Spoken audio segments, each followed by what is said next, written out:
या नहीं। न करगिल विजय दिवस मनाया है, न करगिल विजय का गौरव किया। इतिहास साक्षी है अध्यक्ष जी। जब डोकलाम में सैन्य हमारा शौर्य दिखा रहा था, तब कांग्रेस के नेता चुपके चुपके किससे ब्रीफिंग लेते थे, वो सारी दुनिया अब जान गई।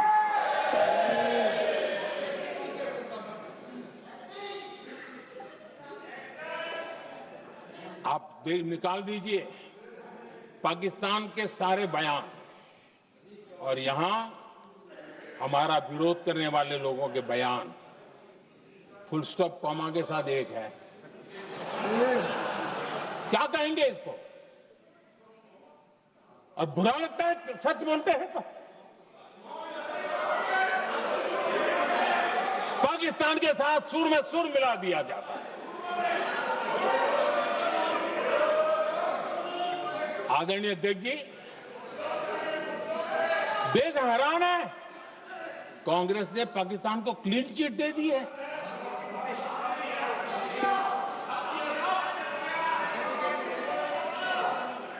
उनकी ये हिम्मत, और इनकी आदत जाती नहीं है, ये हिम्मत कि पहलगाम के आतंकी पाकिस्तानी थे, इसका सबूत दो।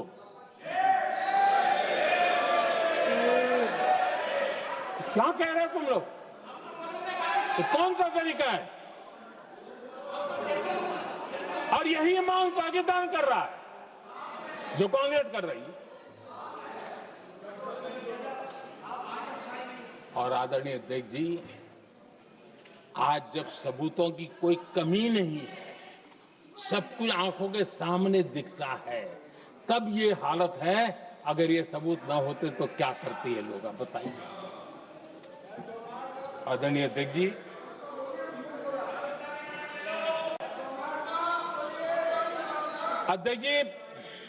ऑपरेशन सिंदूर के एक पार्ट की तरफ तो चर्चा भी बहुत होती है, ध्यान भी जाता है, लेकिन देश के लिए कुछ गौरव की क्षणें होती हैं, ताकत की परिचय होता है, उसकी तरफ भी ध्यान जाना बहुत आकर्षित है।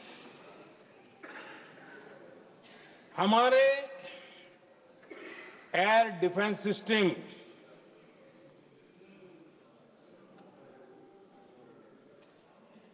दुनिया में इसकी चर्चा है। हमारे एयर डिफेंस सिस्टम ने पाकिस्तान की मिसाइल और ड्रोन्स उसको तिनके की तरफ बिखेर दिया था।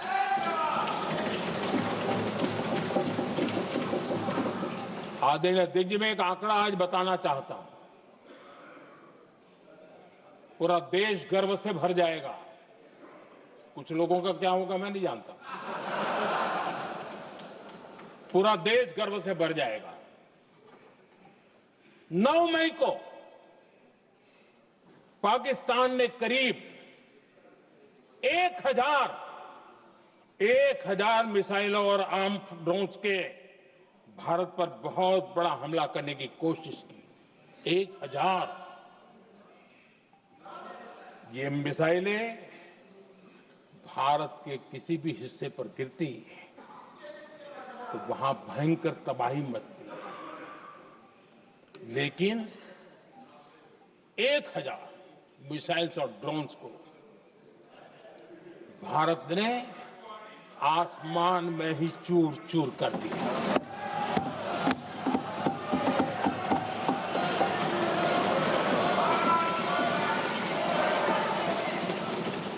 हर देशवासी को इससे गर्व हो रहा। लेकिन जैसे कांग्रेस के लोग इंतजार कर रहे थे, कुछ तो गड़बड़ होगी यार, मोदी मरेगा, कहीं तो फंसेगा।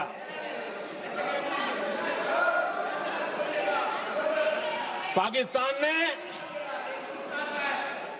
आदमपुर एयरबेस पर हमले का झूठ फैलाया, उस झूठ को बेचने की भरपूर कोशिश की, पूरी ताकत दी लगा दी, मैं अगले ही दिन आदमपुर पहुंचा और खुद जाकर के उनके झूठ को मैंने बेनकाब कर दिया। तब जाकर के उनको अकल ठिकाने लगी कि अब ये झूठ चलने वाला नहीं है। आदरणीय अध्यक्ष जी, जो हमारे छोटे दलों के साथी हैं, जो राजनीति में नए हैं, उनको कभी शासन में रहने का अवसर नहीं मिला, उनसे कुछ बातें निकलती मैं समझ सकता हूं। लेकिन कांग्रेस पार्टी ने इस देश में लंबे समय तक राज किया है, उसको शासन की व्यवस्थाओं का पूरा पता है, उन चीजों से वो निकले हुए लोग हैं, उनके लिए शासन व्यवस्था क्या होती इसकी समझ पूरी है, अनुभव है उनके पास। उसके बाद भी विदेश मंत्रालय तुरंत जवाब दे, उसको स्वीकारना नहीं, विदेश मंत्री जवाब दे, इंटरव्यू दे, बार बार बोले, उसको स्वीकारना नहीं, गृह मंत्री बोले, रक्षा मंत्री बोले, किसी पर भरोसा नहीं। जिसने इतने सालों तक राज किया, उनको देश की व्यवस्थाओं पर अगर भरोसा नहीं है, तब शक उठता है कि क्या हालत हो गई है इनकी।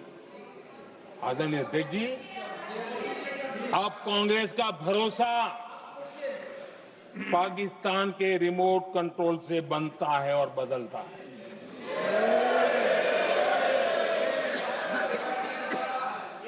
आदरणीय अध्यक्ष जी, एक बिल्कुल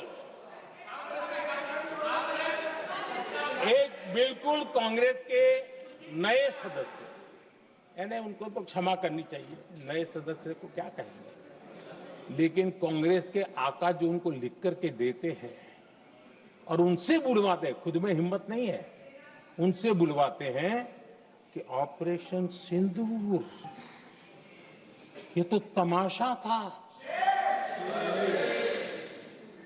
ये आतंकवादियों ने जिन 26 लोगों को मौत के घाट उतारा था ना, उस भयंकर क्रूर घटना पर ये तेजाब छिड़कने वाला पाप है। तमाशा कहते हो? आपकी असहमति हो सकती है, और ये कांग्रेस के नेता बुलवाते हैं।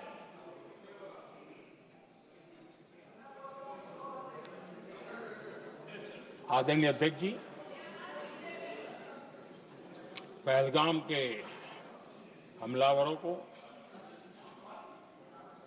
कल हमारे सुरक्षा बलों ने ऑपरेशन महादेव करके अपने अंजाम तक पहुंचाया।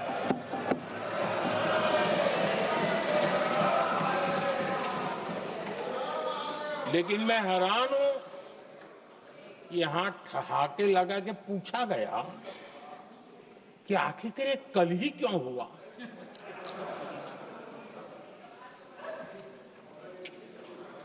अब ये क्या हो गया है, मुझे समझ नहीं आ रहा है। क्या ये ऑपरेशन के लिए कोई सावन महीने का सोमवार ढूंढा गया था क्या? क्या हो गया है इन लोगों को? हताशा, निराशा इस हद तक।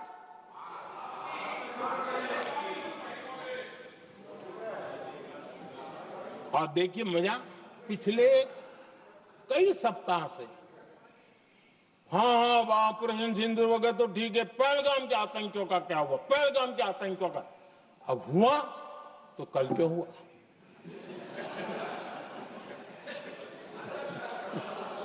और कल ही क्यों हुआ। क्या हाल है अध्यक्ष जी का। आदरणीय अध्यक्ष जी,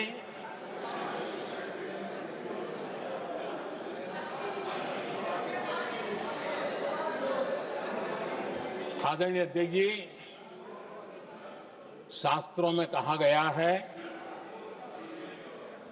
हमारे शास्त्रों में कहा गया है, शस्त्रेण रक्षिते राष्ट्रे, शस्त्रेण रक्षिते राष्ट्रे शास्त्र चर्चा प्रवर्तते।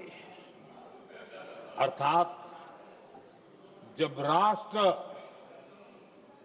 शस्त्र से सुरक्षित होते हैं तभी वहां शास्त्र की, ज्ञान की चर्चाएं जन्म ले पाती है।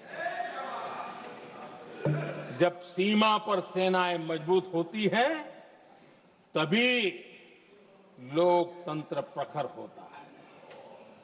आदरणीय अध्यक्ष जी, ऑपरेशन सिंदूर बीते दशक में भारत की सेना के सशक्तिकरण का एक साक्षात प्रमाण है। ऐसे ही नहीं हुआ है। कांग्रेस के शासन के दौरान सेनाओं को आत्मनिर्भर बनाने के संबंध में सोचा तक नहीं जाता था। आज भी आत्मनिर्भर शब्द की मजाक उड़ाई जाती है। वैसे वो महात्मा गांधी से आया हुआ है, लेकिन आज भी मजाक उड़ाई जाती है। हर रक्षा सौदे में कांग्रेस अपने मौके खोजती रहती थी।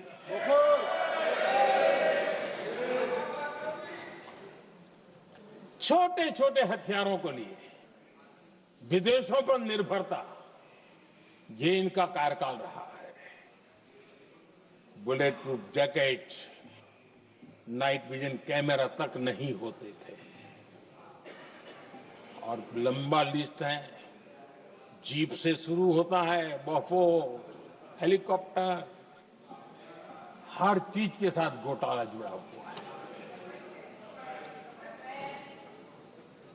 आदरणीय अध्यक्ष जी, हमारी सेनाओं को आधुनिक हथियारों के लिए दशकों तक इंतजार करना पड़ा। आजादी के पहले, और इतिहास गवाह, एक जमाना था जब डिफेंस मैन्युफैक्चरिंग में भारत का आवाज सुनाई देती थी। जिस समय तलवारों से लड़ा जाता था ना, तब भी तलवारें भारत की श्रेष्ठ मानी जाती थी। हम डिफेंस के इक्विपमेंट में आगे थे। लेकिन आजादी के बाद जो एक मजबूत डिफेंस इक्विपमेंट मैन्युफैक्चरिंग का हमारा दायरा था, जो हमारा पूरा इकोसिस्टम था, उसको सोच समझ करके तबाह कर दिया गया, उसको दुर्बल किया गया।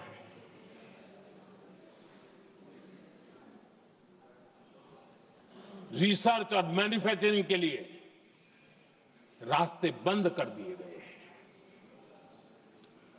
अगर इसी नीति पर हम चलते तो भारत इस 21वीं सदी में ऑपरेशन सिंदूर के संबंध में सोच भी नहीं सकता। यह हालत करके रखा हुआ था उन्होंने। भारत को सोचना पड़ता कि अगर कोई एक्शन लेना है तो शस्त्र कहां से मिलेंगे, साधन कहां से मिलेगा, बारूद कहां से मिलेगा, समय पर मिलेगा या नहीं मिलेगा, बीच बचाव में रुक तो नहीं जाएगा, ये टेंशन पालना पड़ता है।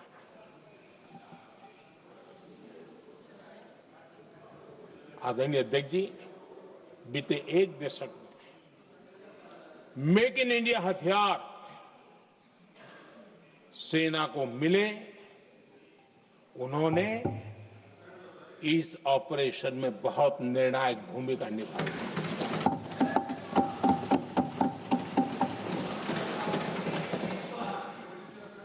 आदरणीय अध्यक्ष जी, एक दशक पहले भारत के लोगों ने संकल्प लिया, हमारा देश सशक्त, आत्मनिर्भर और आधुनिक राष्ट्र बने। रक्षा, सुरक्षा, हर क्षेत्र में बदलाव के लिए एक के बाद एक ठोस कदम उठाए गए, सीरीज ऑफ रिफॉर्म्स किए गए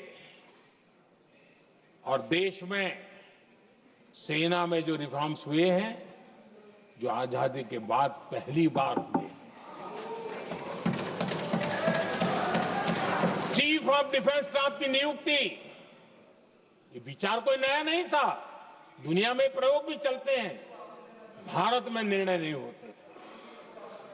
हमने, ये बहुत बड़ा रिफॉर्म था, हमने किया और बहुत ही, मैं हमारी तीनों सेनाओं का अभिनंदन करता हूं कि इस व्यवस्था को उन्होंने दिल से सहयोग किया है, दिल से स्वीकार किया है।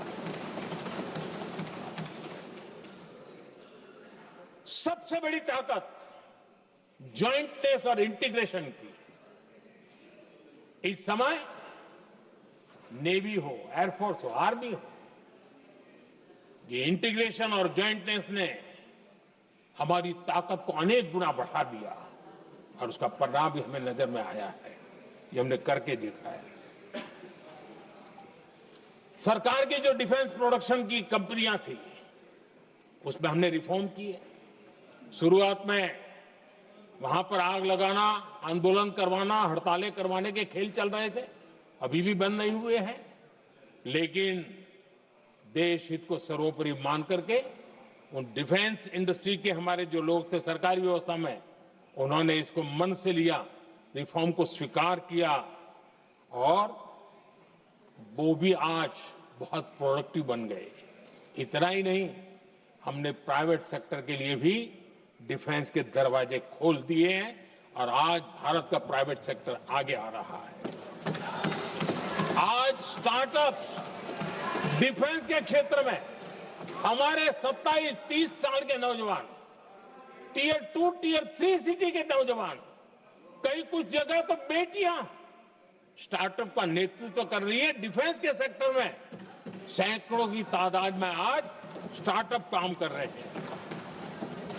ड्रोन्स, एक प्रकार से मैं कह सकता हूं, ड्रोन्स की जितनी भी एक्टिविटी हमारे देश में हो रही है, शायद एवरेज 30-35 की उम्र होगी जो लोग कर रहे हैं, सारे लोग, और सैकड़ों की तादाद में कर रहे हैं। और उसका ताकत, क्योंकि इनका भी योगदान था इसमें, जिन्होंने इस प्रकार के प्रोडक्शन किए हैं, और वो हमें ऑपरेशन सिंदूर में बहुत काम आए। मैं उन सबके प्रयासों को बहुत साधुवाद करता हूं और मैं उनको विश्वास दिलाता हूं, आगे बढ़िए, अब देश रुकने वाला नहीं है। आदरणीय अध्यक्ष जी, डिफेंस सेक्टर में मेक इन इंडिया ये नारा नहीं था, हमने इसके लिए बजट पॉलिसी में जो परिवर्तन करना था, जो नए इनिशिएटिव ले रहे थे, वो नए इनिशिएटिव लिए। और सबसे बड़ी बात, क्लियर कट विजन के साथ हमने देश में make in India defence sector के अंदर तेज गति से हम आगे बढ़ रहे हैं। आदरणीय अध्यक्ष जी, एक दशक में डिफेंस का बजट लगभग पहले से 3 गुना हुआ है। डिफेंस प्रोडक्शन में करीब करीब 250% वृद्धि हुई है, 250% वृद्धि हुई है। 11 वर्षों में डिफेंस एक्सपोर्ट 30 गुना से भी ज्यादा बढ़ा है, 30 गुना से ज्यादा। डिफेंस एक्सपोर्ट आज दुनिया के करीब 100 देशों तक हम पहुंचे। और आदरणीय अध्यक्ष जी, कुछ चीजें ऐसी होती हैं जो इतिहास में बहुत बड़ा प्रभाव छोड़ती हैं। ऑपरेशन सिंदूर ने डिफेंस का जो मार्केट है, उसमें भारत का झंडा गाड़ दिया है। भारत के हथियारों की डिमांड आज बढ़ती चली जा रही है, मांग बढ़ रही है। ये भारत में उद्योगों को भी बल देगी, एमएसएमई को बल देगी, हमारे नौजवानों को रोजगार देगी और हमारे नौजवान अपनी बनाई चीजों से दुनिया में अपनी ताकत का प्रदर्शन कर पाएंगे। ये आज दिख रहा है, मैं देख रहा हूं। डिफेंस के क्षेत्र में जो आत्मनिर्भर भारत की दिशा में हम जो कदम उठा रहे हैं, मैं हैरान हूं। कुछ लोगों को आज भी तकलीफ हो रही है, जैसे उनका खजाना लूट गया। ये कौन सी मानसिकता है? देश को ऐसे लोगों को पहचानना होगा। आदरणीय अध्यक्ष जी, मैं स्पष्ट करना चाहता हूं, डिफेंस में भारत का आत्मनिर्भर होना ये आज की शस्त्रों की स्पर्धा में के काल में विश्व शांति के लिए भी जरूरी है।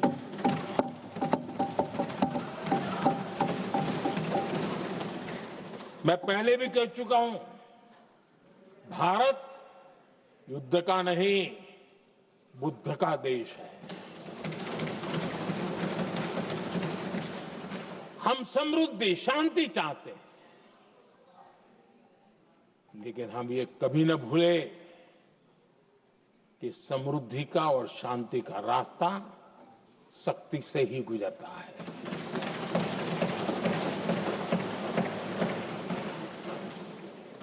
आदरणीय अध्यक्ष जी, हमारा भारत छत्रपति शिवाजी महाराज,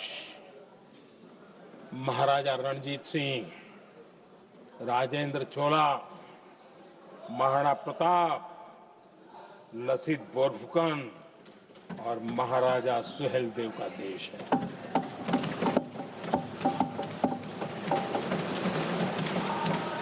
आदरणीय अध्यक्ष जी, हम विकास और शांति के लिए सामरिक सामर्थ्य पर भी फोकस करते हैं। आदरणीय अध्यक्ष जी, कांग्रेस के पास नेशनल सिक्योरिटी का विजन न पहले था और आज तो सवाल ही नहीं उठता है।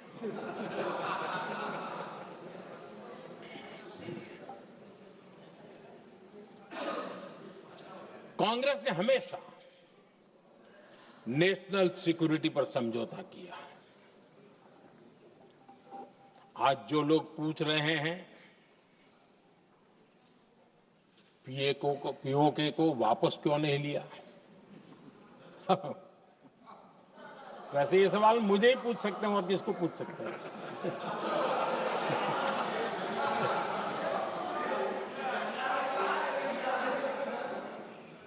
लेकिन इसके पहले जवाब देना होगा पूछने वालों को। किसकी सरकार ने पीओके पर पाकिस्तान को कब्जा करने का अवसर दिया? जवाब साफ है, जवाब साफ है। जब भी मैं नेहरू जी की चर्चा करता हूं तो कांग्रेस और उसका पूरा इकोसिस्टम बिलबिला जाता है, पता नहीं क्या है। आदरणीय अध्यक्ष जी, हम एक शेर सुना करते थे, मुझे ज्यादा इसका ज्ञान तो नहीं है लेकिन सुनते थे। लम्हों ने खता की और सदियों ने सजा पाई। आजादी के बाद से ही जो फैसले लिए गए उनकी सजा आज तक देश भुगत रहा है।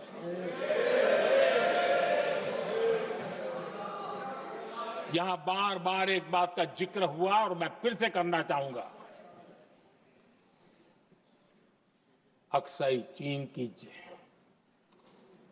उस पूरे क्षेत्र को बंजर जमीन करार दिया गया, ये कहकर के तो बंजर है। देश की 38,000 वर्ग किलोमीटर जमीन हमें खोनी पड़ी।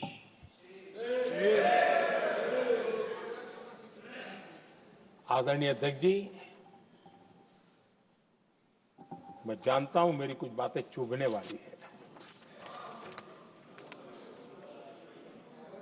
1962 और 1963 के बीच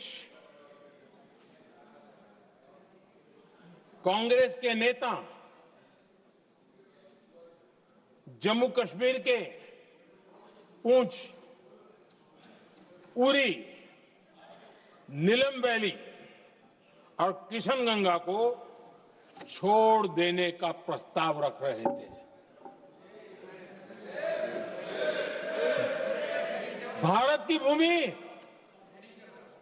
आदरणीय अध्यक्ष जी, और वो भी लाइन ऑफ पीस के नाम पर किया जा रहा था। 1966 रण ऑफ कच्छ पर इन्हीं लोगों ने मध्यस्थता स्वीकार की। ये था उनका राष्ट्रीय सुरक्षा का विजन। एक बार फिर उन्होंने भारत का करीब 800 वर्ग किलोमीटर क्षेत्र पाकिस्तान को सौंप दिया, जिसमें छड़बेट भी शामिल है, कि कहीं उसको छड़ा बेट भी कहते हैं। 1965 की जंग में हाजीपीर पास को हमारी सेना ने वापस जीत लिया था, लेकिन कांग्रेस ने उसे फिर लौटा दिया। 1971 पाकिस्तान के 93,000 फौजी हमारे पास बंदी थे। पाकिस्तान का हजारों वर्ग किलोमीटर एरिया हमारी सेना ने कब्जा किया था। हम बहुत कुछ कर सकते थे, विजय की स्थिति में थे। उस दौरान अगर थोड़ी सा विजन होता, थोड़ी सी समझ होती, तो पीओके वापस लेने का निर्णय हो सकता। वो मौका था, वो मौका भी छोड़ दिया गया। अरे इतना ही नहीं, इतना सारा जब सामने टेबल पर था, अरे कम से कम करतारपुर साहब को तो ले सकते थे, वो ही नहीं कर पाया। 1974 श्रीलंका को कच्चथीवू द्वीप को गिफ्ट कर दिया गया। आज तक हमारे मछुआरे भाई बहनों को इससे परेशानी होती है, उनकी जान पर आफत आती है। क्या गुनाह था तमिलनाडु के मेरे फिशरमैन भाई बहनों का, कि आपने उनका हक छीन लिया और दूसरों को गिफ्ट कर दिया? कांग्रेस का दशकों से इरादा लेकर चल रही थी कि सियाचिन से सेना हटा दी जाए। आदरणीय अध्यक्ष जी, 2014 में देश ने इनको मौका नहीं दिया, वरना आज सियाचिन भी हमारे पास नहीं होता।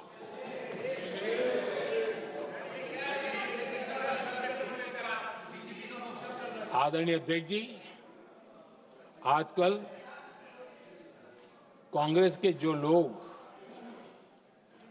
हमें डिप्लोमेसी का पाठ पढ़ा रहे हैं, मैं उन्हें उनकी डिप्लोमेसी याद दिलाना चाहता हूं, ताकि उनको भी कुछ याद रहे, पता चले। 26/11 जैसे भयंकर हमले के बाद बहुत बड़ा आतंकी हमला था। कांग्रेस का पाकिस्तान से प्रेम नहीं रुका।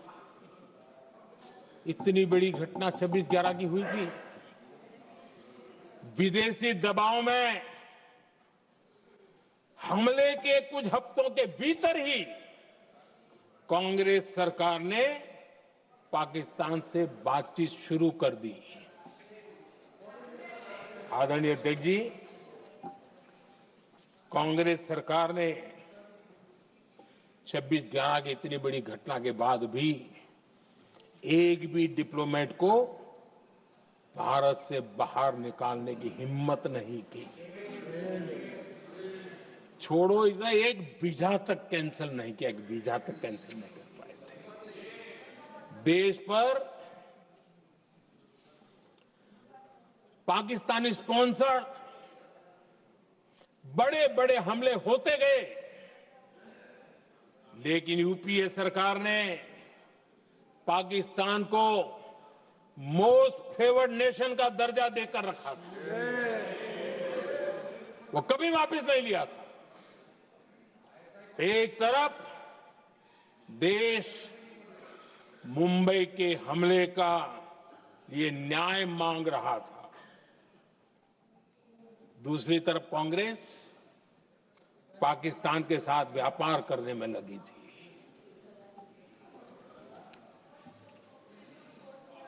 पाकिस्तान वहां से खून की होली खेलने वाले आतंकियों को भेजते रहे और कांग्रेस यहां अमन की आश के मुशायरे किया करती थी। मुशायरे होते थे। हमने आतंकवाद और अमन की आस का ये वन वे ट्रैफिक बंद कर दिया।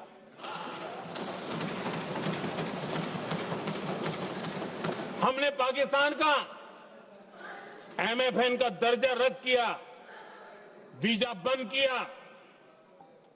हमने अटारी वाघा बॉर्डर को बंद कर दिया। आदरणीय अध्यक्ष जी,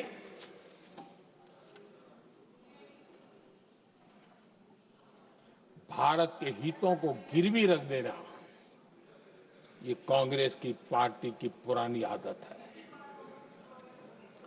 इसका सबसे बड़ा उदाहरण सिंधु जल समझौता है। सिंधु जल समझौता किसने किया? नेहरू जी ने किया। और मामला किससे जुड़ा था? भारत से निकलने वाली नदियां, हमारे यहां से निकली हुई नदियां, उसका वो पानी था। और वो नदियां हजारों साल से भारत की सांस्कृतिक विरासत रही है, भारत की चैतन्य शक्ति रही है। भारत को सुजलाम सुफलाम बनाने में उन नदियों का बहुत बड़ा योगदान रहा है। सिंधु नदी जो सदियों से भारत की पहचान हुआ करती थी, उसी से भारत जाना जाता था। लेकिन नेहरू जी और कांग्रेस ने सिंधु और झेलम जैसी नदियों पर विवाद के लिए पंचायत किसको दी? वर्ल्ड बैंक को दी। वर्ल्ड बैंक फैसला करे क्या कर रहा है। नदी हमारी, पानी हमारा।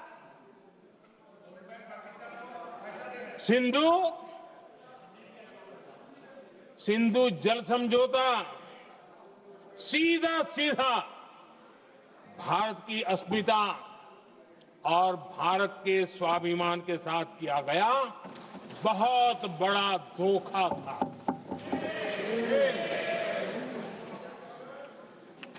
आदरणीय अध्यक्ष जी, आज के देश के युवा ये बात सुनते होंगे तो उनको भी आश्चर्य होगा कि ऐसे लोग थे हमारे देश का काम करते थे। नेहरू जी ने इस ट्रीटी करी और क्या किया?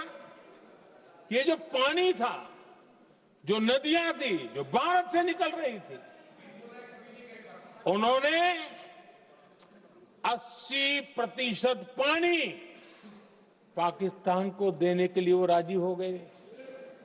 और इतना बड़ा हिंदुस्तान, उसको सिर्फ 20% पानी। कोई मुझे समझाए भाई ये कौन सी बुद्धिमानी थी, कौन सा देश हित था, कौन सी डिप्लोमेसी थी, क्या हालत करके बना के रखा था आप लोगों ने। इतनी बड़ी आबादी वाला हमारा देश, हमारे यहां से निकलती हुई ये नदियां, और सिर्फ 20% पानी और 80% पानी उन्होंने उसको दिया जो देश खुलेआम भारत को अपना दुश्मन करार कर देता रहता है, दुश्मन कहता रहा। और ये पानी पर किसका हक था? हमारे देश के किसानों का, हमारे देश के नागरिकों का। हमारा पंजाब, हमारा जम्मू कश्मीर देश के एक बहुत बड़े हिस्से को इन्होंने पानी के संकट में धकेल दिया, इस एक कारण से। और राज्यों के भीतर भी पानी को लेकर के आपस में संघर्ष पैदा हुई है, प्रतिस्पर्धा पैदा हुई, और उनका जिस पर हक था उस पर पाकिस्तान मौज करता रहा। और ये दुनिया में अपनी डिप्लोमेसी के पाठ पढ़ाते रहते हैं। आदरणीय अध्यक्ष जी, अगर ये ट्रीटी न होती तो पश्चिमी नदियों पर कई बड़ी परियोजनाएं बनती। पंजाब, हरियाणा, राजस्थान और दिल्ली, वहां के किसानों को भरपूर पानी मिलता, पीने के पानी की कोई समस्या नहीं रहती। औद्योगिक प्रगति के लिए भारत बिजली बना पाता। इतना ही नहीं, नेहरू जी ने इसके उपरांत करोड़ों रुपए भी दिए ताकि पाकिस्तान नहर बना सके।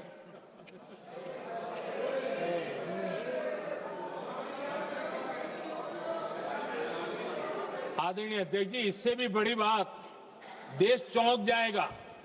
ये चीजें छिपाई गई है, दबा दी गई है।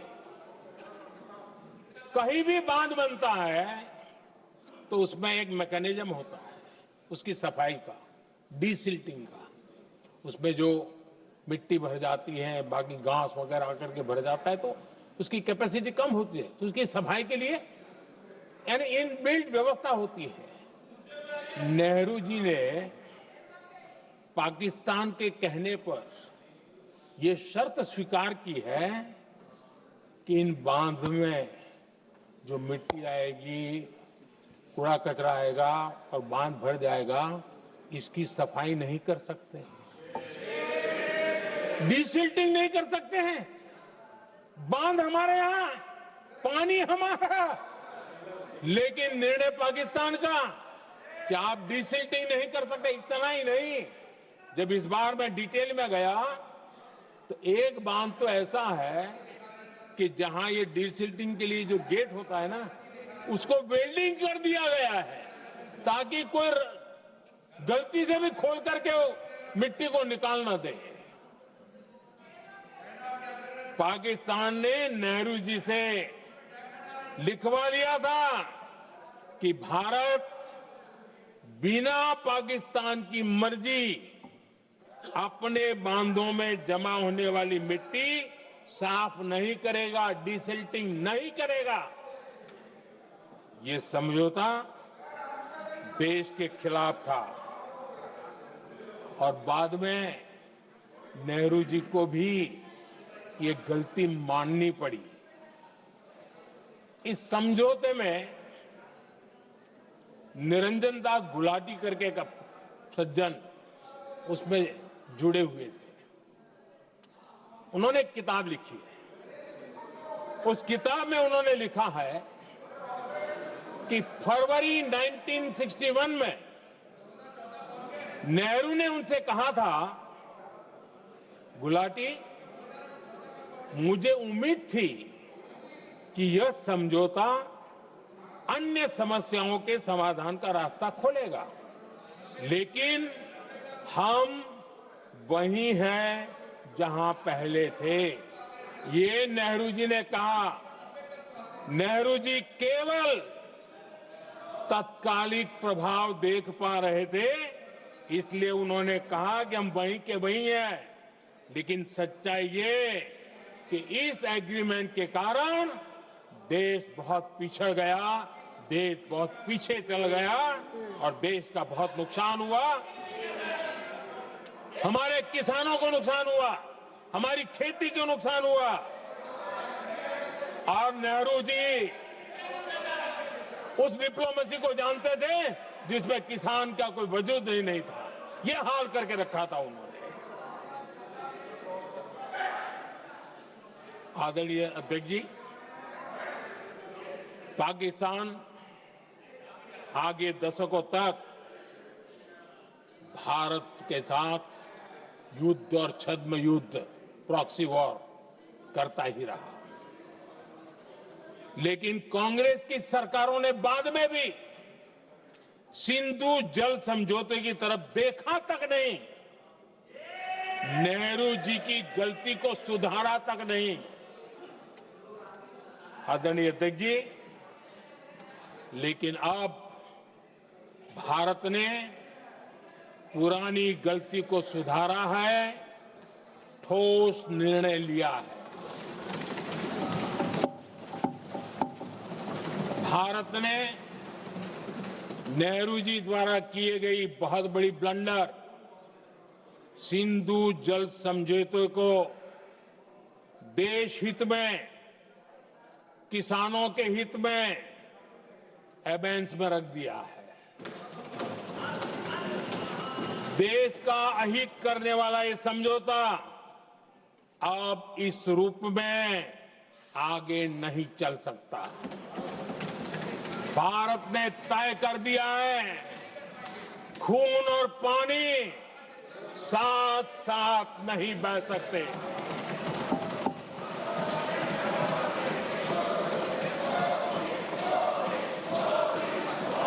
माननीय सदस्य, आप बहुत देर हो गई, आप उपनेता हैं, ये तरीका आप बैठे बैठे टोकते हैं, प्लीज, ये शोभा नहीं देता आपके लिए।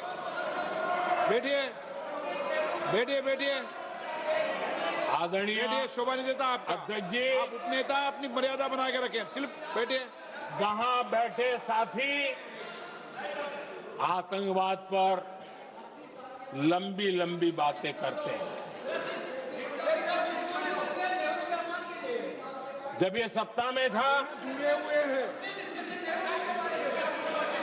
जब इनको राज करने का अवसर मिला था, तब देश का हाल क्या है, क्या रहा था, वो आज भी देश भूला नहीं है। 2014 से पहले देश में असुरक्षा का जो माहौल था, अगर वो आज याद भी करे ना, तो लोग सिहर जाते हैं। आदरणीय अध्यक्ष जी, हम सबको याद है, जो नई पीढ़ी के बच्चे हैं उनको पता नहीं है, हम सबको पता है। हर जगह पर अनाउंसमेंट होता था, रेलवे स्टेशन पर जाओ, बस स्टैंड पर जाओ, एयरपोर्ट पर जाओ, बाजार में जाओ, मंदिर में जाओ, कहीं पर भी जाओ, जहां भी भीड़ होती है, कोई भी लावारिस चीज दिखे छूना मत, पुलिस को तुरंत जानकारी देना, वो बम हो सकता है। हम 2014 तक यही सुनते आए थे, ये हालात करके रखा था। देश के कोने कोने में यही हाल था। माहौल ये था कि जैसे कदम कदम पर बम बिछे हैं और खुद को ही नागरिकों ने बचाना है। उन्होंने हाथ ऊपर कर दिए थे, अनाउंस कर दिया। आदरणीय अध्यक्ष जी, कांग्रेस की कमजोर सरकारों के कारण देश को कितनी जानें गंवानी पड़ी, हमें अपनों को खोना पड़ा। आदरणीय अध्यक्ष जी, आतंकवाद पर ये लगाम लगाई जा सकती थी। हमारी सरकार ने 11 साल में ये करके दिखाया, एक बहुत बड़ा सबूत है। 2004 से 14 के बीच जो आतंक की घटनाएं होती थी, उन घटनाओं में बहुत बड़ी कमी आई है। इसलिए देश भी जानना चाहता है, अगर हमारी सरकार आतंकवाद पर नकेल कस सकती है तो कांग्रेस सरकारों की ऐसी कौन सी मजबूरी थी कि आतंकवाद को फलने फूलने दिया। आदरणीय अध्यक्ष जी, कांग्रेस के राज में आतंकवाद अगर फला फूला है तो उसका एक बड़ा कारण इनकी तुष्टीकरण की राजनीति है, वोट बैंक की राजनीति है। जब दिल्ली में बाटला हाउस एनकाउंटर हुआ, कांग्रेस के एक बड़ी नेता के आंख में आंसू थे, आतंकवादी मारे गए इसके कारण। और वोट पाने के लिए इस बात को हिंदुस्तान के कोने कोने में पहुंचाया गया। आदरणीय अध्यक्ष जी, 2001 में देश की संसद पर हमला हुआ था। तब कांग्रेस के एक बड़े नेता ने अफजल गुरु को बेनिफिट ऑफ डाउट देने की बात कही थी। आदरणीय अध्यक्ष जी, मुंबई में 26/11 का इतना बड़ा आतंकी हमला हुआ, एक पाकिस्तानी आतंकी जिंदा पकड़ा गया। पाकिस्तान की मीडिया ने, दुनिया ने यह स्वीकार किया कि ये पाकिस्तानी है, लेकिन यहां कांग्रेस पार्टी इतना बड़ा पाकिस्तान का पाप, इतना बड़ा पाकिस्तानी आतंकी हमला, और ये क्या खेल खेल रहे थे? वोट बैंक की राजनीति के लिए क्या कर रहे थे? कांग्रेस पार्टी इसको भगवा आतंक सिद्ध करने में जुटी हुई है।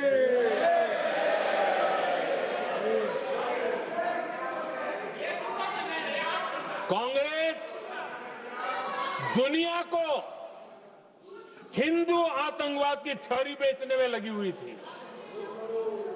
कांग्रेस के एक नेता ने अमेरिका के बड़े राजनयिक को यहां तक कह दिया था कि लश्कर-ए तोयबा से भी बड़ा खतरा भारत के हिंदू ग्रुप है। यह कहा गया था।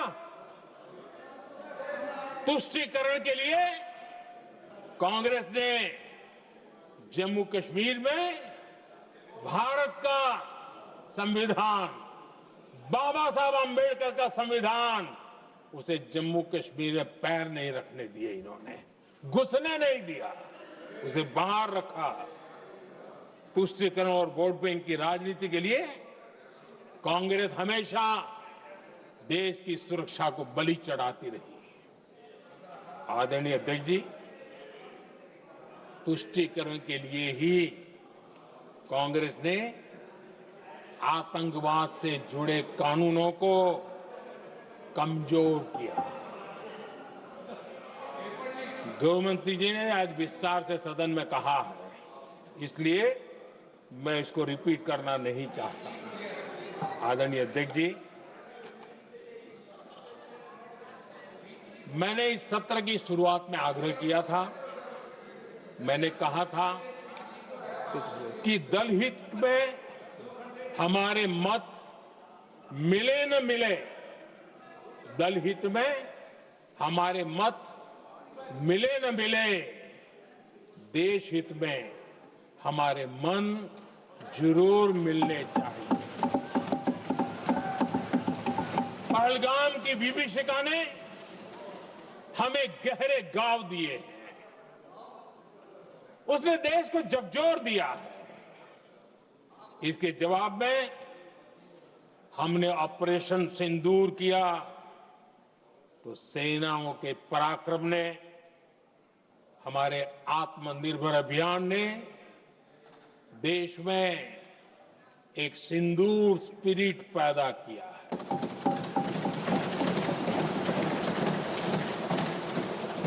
ये सिंदूर स्पिरिट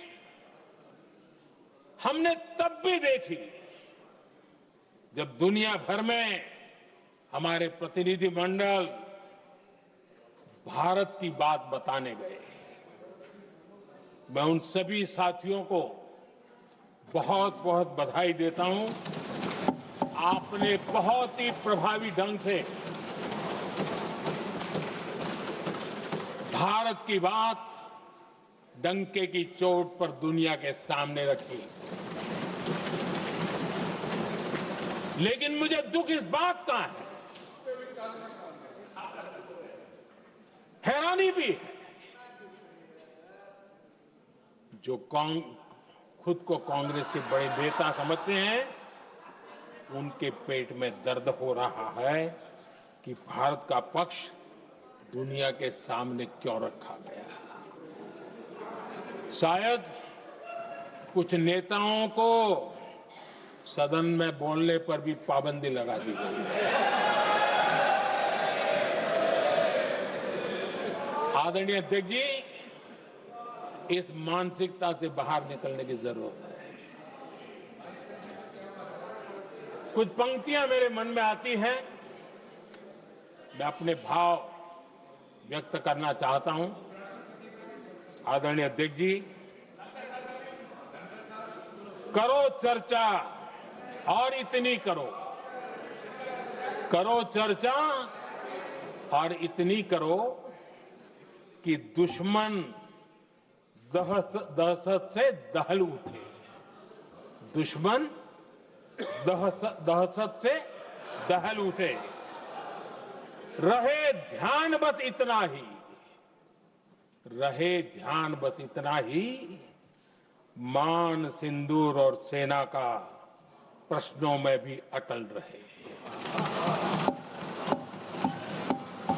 हमला मां भारती पर हुआ अगर, तो प्रचंड प्रहार करना होगा। दुश्मन जहां भी बैठा हो, हमें भारत के लिए ही जीना होगा।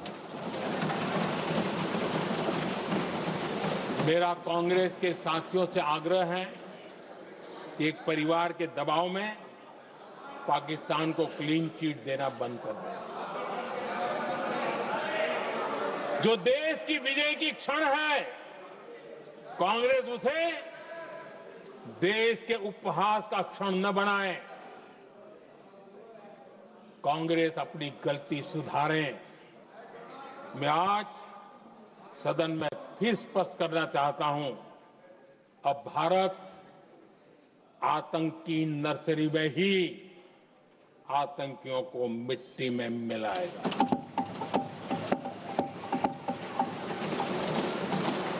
हम पाकिस्तान को भारत के भविष्य खेलने नहीं देंगे और इसलिए ऑपरेशन सिंदूर खत्म नहीं हुआ है, ऑपरेशन सिंदूर जारी है।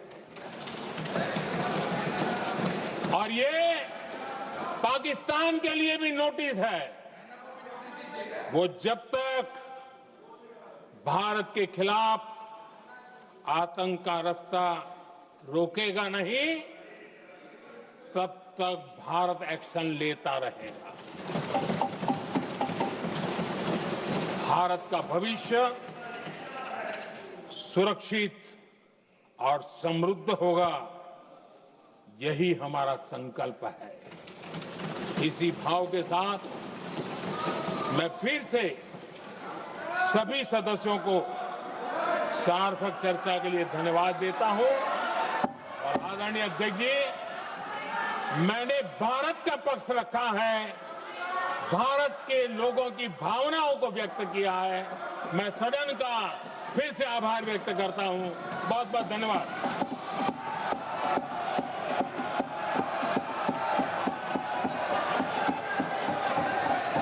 सभा की कार्रवाई बुधवार दिनांक 30 जुलाई 2025 को प्राप्त 11 बजे तक के लिए स्थगित की जाती है।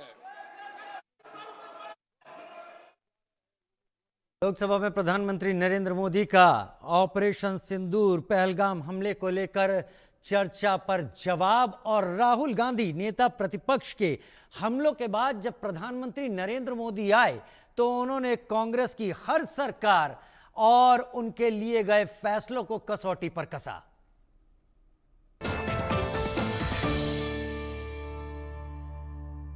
प्रेजेंटेड बाय चने का असली स्वाद MDH चना मसाला को powered by policybazaar.com। Her family होगी इंश्योर्ड। दम आलू कैसे बना और दाल तड़का भी और मशरूम मसाला भी। बिना MDH मसालों के टेस्टी खाना कैसे बनेगा? MDH दम आलू, दाल तड़का और मशरूम मसाला। MDH से खाना हर बार मजेदार। मस्त है। सरस छे। उड़ी बाबा। MDH सदा आपको नए स्वाद देने के लिए प्रतिबद्ध है। MDH। Car insurance done. Policy बाजार से कराया? नहीं। तो तू ज़ेब्रा नहीं हो सकता। कार नई हो या पुरानी, पॉलिसी बाजार पे कंपेयर करके खरीदो और 30,000 तक बचाओ। इसलिए तू ज़ेब्रा तो नहीं है, तू है गधा। Kind of.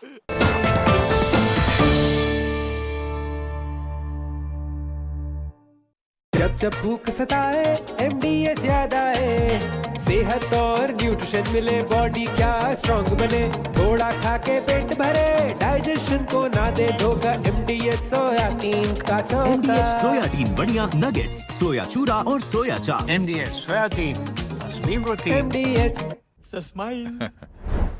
ना ना ना ना, गलत समझ रहे हैं आप, ये ज़ेब्रा नहीं है। Excuse me. जब कोई पॉलिसी बाजार से बिना कंपेयर किए शोरूम से महंगा कार इंश्योरेंस लेके 30,000 रुपए तक गवा बैठे तो उसको ज़ेब्रा नहीं, गधा कहते हैं। मम्मी भूख लगी। ये 1 मिनट में नहीं 4 मिनट में आएगा। थोड़ा वक्त लगेगा पर सेहत को पाएगा। MDH सूजी वर्मिसेली पर सबका दिल आएगा। MDH सूजी वर्मिसेली, सेहत भी स्वाद भी।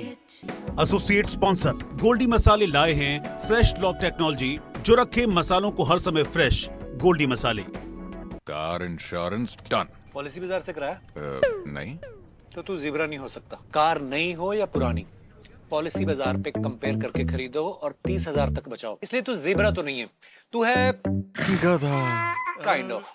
गोल्डी मसाले के 100 ग्राम के स्पेशल पैक्स में फ्रेशनेस लॉक ऐसे। गोल्डी मसाले जहां जाएं रिश्ते बनाएं। खास खबर के सह प्रायोजक हैं MDH देगी मिर्च का तड़का, अंग अंग फड़का। MDH की देगी मिर्च और शिफ्टिंग की टेंशन बड़े भैया है ना, agrawalpackers.in, DRS ग्रुप 9360014001। साथ हूं मैं राजीव शर्मा। प्रधानमंत्री नरेंद्र मोदी ने आज लोकसभा में चर्चा के दौरान बड़े अपने बेहतरीन अंदाज में प्रतिपक्ष को जवाब दिया। प्रधानमंत्री ने कहा कि करो चर्चा और इतनी करो कि दुश्मन दहशत से दहल उठे रहे, ध्यान बस इतना, सिंदूर और सेना का मान अटल रहे। प्रधानमंत्री ने आज नेता प्रतिपक्ष राहुल गांधी के सरकार को और प्रधानमंत्री को घेरने के साथ साथ राज्यसभा में भी कांग्रेस के अध्यक्ष मल्लिकार्जुन खड़गे द्वारा घेरे गए तमाम बयानों को एक साथ जवाब के दायरे में लाते हुए कांग्रेस और उसकी सरकारों पर सिलसिलेवार हमला किया। भारत और पाकिस्तान के बीच में हुए उन समझौतों पर सवाल उठाए जिनकी वजह से आज भारत के सामने पाकिस्तान अपनी कारगुजारियां करने के लिए मुंह उठाता रहता है। क्या कुछ कहा प्रधानमंत्री ने, आपको सुनवाते हैं। 22 अप्रैल को पहलगाम में जिस प्रकार की क्रूर घटना घटी, जिस प्रकार आतंकवादियों ने निर्दोष लोगों को उनका धर्म पूछ पूछ करके गोलियां मारी, ये क्रूरता की पराकाष्ठा थी। भारत को हिंसा की आग में झोंकने का ये सुविचारित प्रयास था। भारत में दंगे फैलाने की ये साजिश थी। मैं आज देशवासियों का धन्यवाद करता हूं कि देश ने एकता के साथ उस साजिश को नाकाम कर दिया।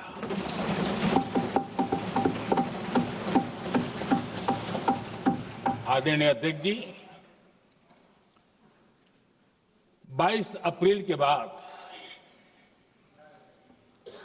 मैंने एक सार्वजनिक रूप से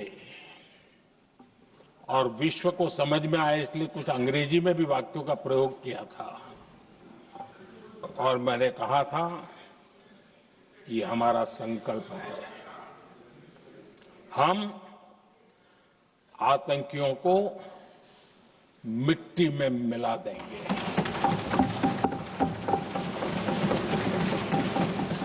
और मैंने सार्वजनिक रूप से कहा था, सजा उनके आकाओं को भी होगी और कल्पना से भी बड़ी सजा मिलेगी।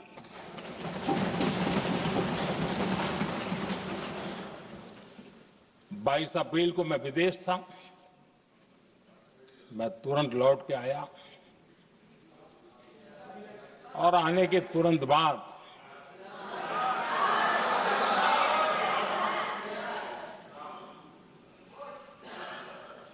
मैंने एक बैठक बुलाई और उस बैठक में हमने साफ साफ निर्देश दिए कि आतंकवाद को करारा जवाब देना होगा और ये हमारा राष्ट्रीय संकल्प है। आदरणीय अध्यक्ष जी, हमें हमारे सैन्य बलों की क्षमता पर पूरा विश्वास है, पूरा भरोसा है उनकी क्षमता पर, उनके सामर्थ्य पर, उनके साहस पर। सेना को कार्रवाई की खुली छूट दे दी गई और यह भी कहा गया कि सेना तय करें कब, कहां, कैसे, किस प्रकार से।